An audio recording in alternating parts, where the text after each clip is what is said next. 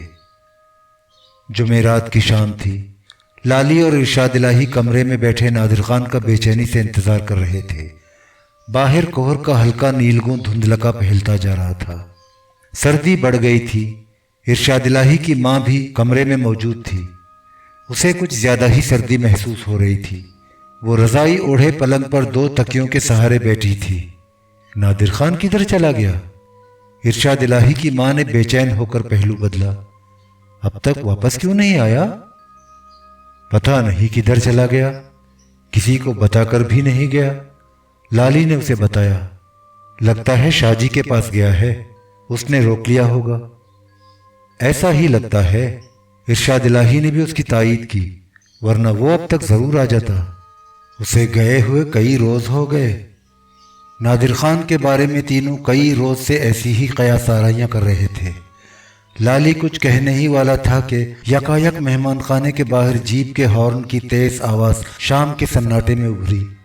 Horn کی آواز سنتے ہی لہنا اپنی کوٹھری سے نکلا اور بیرونی دروازہ کھول کر باہر چلا گیا۔ ارشاد الہی نے لالی سے کہا، معلوم ہوتا ہے نادر خان واپس آ گیا۔ ہو سکتا ہے احسان علی شاہ بھی اس کے ساتھ ہی آیا ہو۔ لالی نے ارشاد الہی کے خیال سے اتفاق کیا۔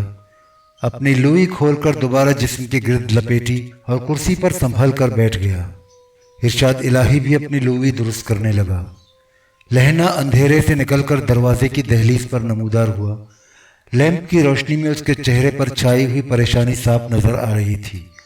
اس نے گھبرائے ہوئے لہجے میں بتایا، پولیسیے آئے ہیں۔ لالی نے حیران و پریشان ہو کر پوچھا، پولیس والے یہاں کیوں آئے ہیں؟ ارشاد الہی بھی گھبرا گیا۔ پتہ نہیں جی کیوں آئے ہیں، لہنا نے بتایا، دونوں کو باہر بلاتے ہیں۔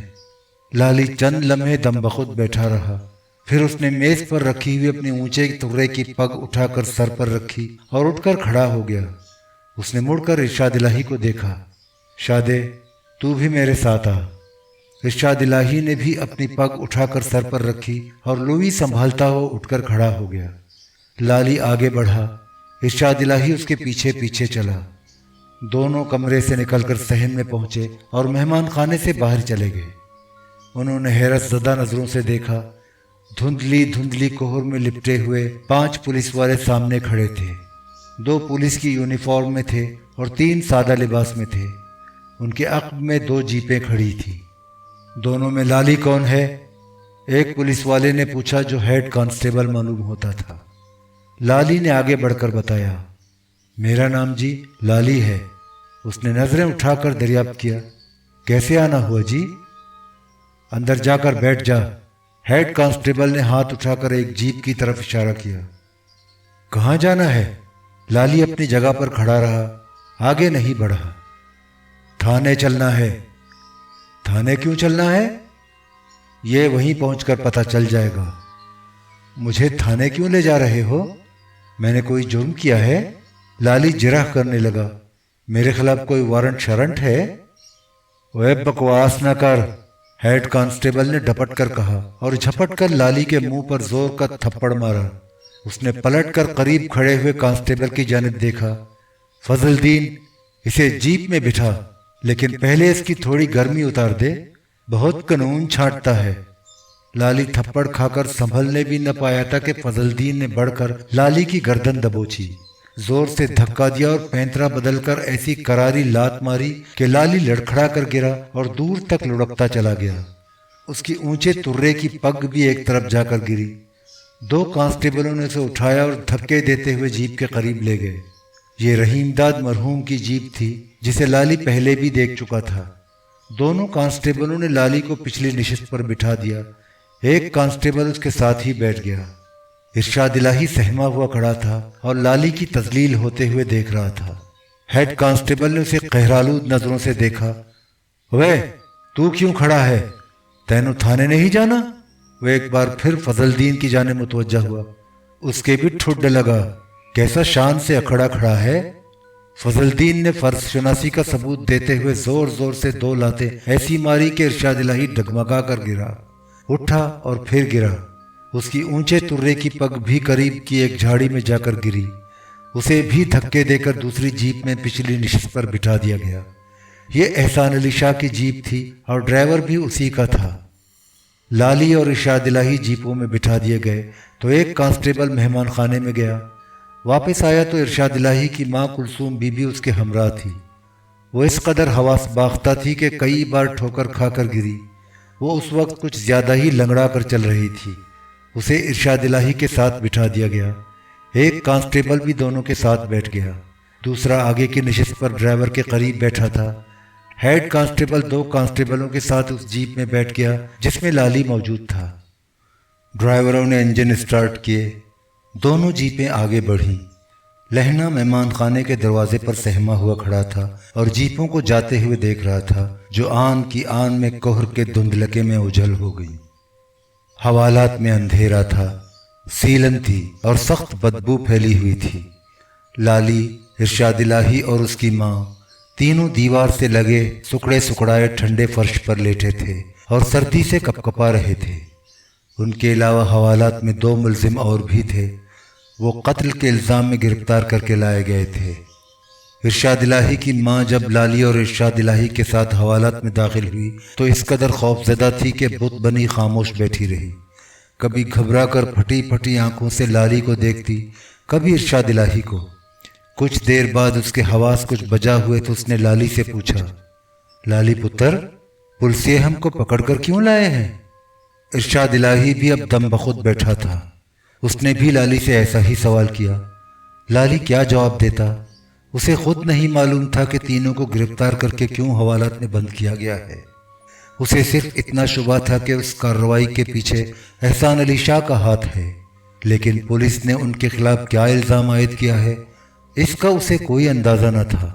مگر اس نے اپنے شبے کا ارشاد الہی اور اس کی ماں سے مطلق اظہار نہ کیا، صرف اتنا کہا، پتہ نہیں پولیس نے ہم کو کیوں پکڑا ہے، سمجھ نہیں آتی ایسی کارروائی ہمارے خلاف کیوں کی گئی، صبح ہونے پر ہی پتہ چل سکے گا۔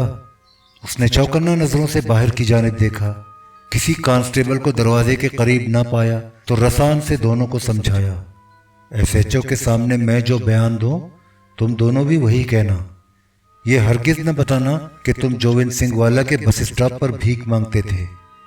بیبے تو زیادہ نہ بولنا، تو بھی مصیبت میں پھنس جائے گی اور ہم کو بھی پھنسوا دے گی، فکر نہ کر، سب ٹھیک ٹھاک ہی ہوگا۔ لالی دونوں کو اسی طرح دیر تک سمجھاتا بجھاتا رہا، طرح طرح سے تسلی دیتا رہا، ان کا حوصلہ بڑھاتا رہا، خوف زائل کرنے کی کوشش کرتا رہا۔ جاڑوں کی پہاڑ سی رات کاٹے نہیں کٹ رہی تھی، تینوں سونے کی کوششیں کرتے رہے، بے چین ہو کر بار بار پہلو بدلتے مگر سو نہ سکے۔ آنکھ لگ جاتی تو ذرا ہی دیر بعد کھل جاتی۔ کڑاکے کی سردی تھی اور طرح طرح کے اندیشے ستاتے تھے۔ البتہ دوسرے دونوں ملزم حوالات کے ایک گوشے میں بے خبر سو رہے تھے۔ وہ اقبال جرم کر چکے تھے یا ان کو امید تھی کہ جلد ہی ضمانت پر رہا ہو جائیں گے۔ صبح ایس ایچ او شاہ نواز خان آوان کے سامنے تینوں کی پیشی ہوئی۔ وہ بڑا قوی ہیکل پولیس افسر تھا، چہرے پر رعب اور دبدبا تھا۔ اس نے گردن اٹھا کر چبھتی ہوئی نگاہوں سے دیکھا، سامنے رکھی ہوئی کرسیوں پر بیٹھنے کو بھی نہ کہا، تینوں کو کھڑا رکھا۔ وہ کچھ دیر تینوں کو غور سے دیکھتا رہا، پھر اس نے دریافت کیا، تم سب کیا کرتے ہو؟ کوٹلہ ہرکشن کس لیے آئے تھے؟ ہم جی کیمبل پور سے آئے تھے، ادھر ہماری ذمہ داری ہے۔ لالی نے تینوں کی نمائندگی کرتے ہوئے وہی کہا جو اپنے بارے میں نادر خان کو بتا چکا تھا۔ اس نے ارشاد الہی کی جانب ہاتھ سے اشارہ کیا، یہ چودھری نور الہی کا پتر چودھری ارشاد الہی ہے، اس کا پیو کوٹلہ ہرکشن کا ذمہ دار ہوتا تھا، اسے پچھلے ہی دنوں اس کی موت کا پتہ چلا۔ اس کے وارث کی حیثیت سے یہ اپنی ماں کے ساتھ اپنے پیو کی ذمہ داری اور جائیداد سنبھالنے کوٹلہ ہرکشن آیا تھا۔ ارشاد الہی نے بھی ایسا ہی بیان دیا۔ کلثوم بی بی نے اس کی تائید کی۔